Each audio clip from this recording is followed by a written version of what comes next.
ओम नमः शिवाय। आज मैं सावन के पहले सोमवार का व्रत कथा सुनाने जा रही हूँ।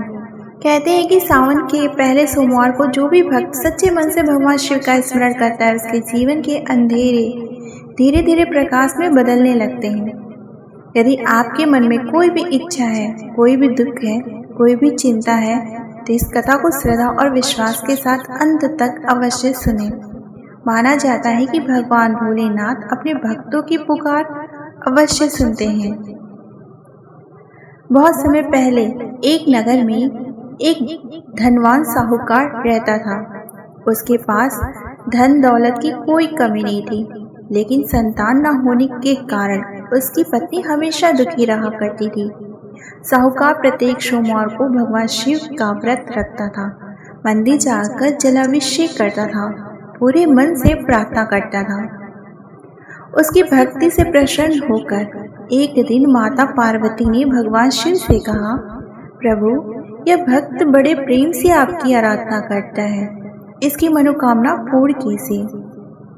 भगवान शिव बोले, इसके भाग्य में संतान सुख नहीं है, लेकिन माता पार्वती के आग्रह करने पर उन्होंने वरदान दिया कि इसे एक पुत्र होगा, पर उसकी आयु केवल 12 वर्ष तक ही होगी।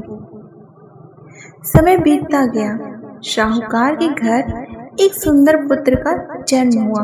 माता पिता बहुत प्रसन्न हुए, लेकिन शाहूकार को भगवान शिव की बात याद आई। उसने यह रहस्य किसी को नहीं बताया कि उसके पुत्र की आयु 12 वर्ष तक की है। जब पुत्र बड़ा हुआ और 12वें वर्ष के निकट पहुंचा, तो शाहूकार ने उसे अपने मामा के साथ काशी जी भेज दिया। यात्रा के दौरान दोनों जहाँ भी जाते, गरीबों को भोजन कराते और भगवान शिव का स्मरण करते। एक नगर में राजकुमारी का विवाह था, लेकिन दूल्हे की एक आंख में दोष था। राजा ने कुछ समय के लिए शाहूकार के पुत्र को दूल्हे के रूप में बैठा दिया। विवाह की रस्में पूरी होने के बाद युवक ने चुपके से राजकुमारी के लिए एक संदेश दिया कि वह वास्तविक दुल्हा नहीं है। उसकी सच्चाई और ईमानदारी देख सभी उसके गुणों से प्रभावित हुए। आगे यात्रा करते हुए 12 वर्ष में उसकी आयु पूरी हो गई। वह अचेत होकर गिर पड़ा।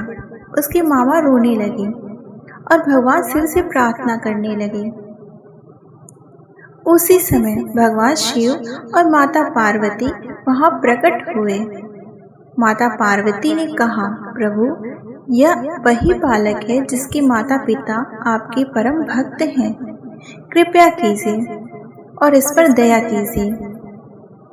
भगवान शिव ने अपनी कृपा से उस बालक को नया जीवन प्रदान किया।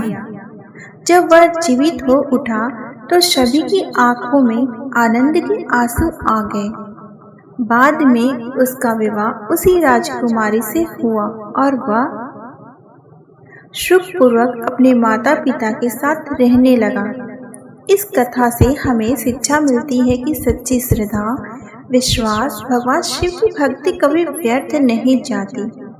सावन के सोमवार का व्रत मन से करने वाले भक्तों पर भोलेनाथ अपनी विशेष कृपा बरसाते हैं और उचित समय आने पर उनकी मनोकामना को पूर्ण अवश्य करते हैं।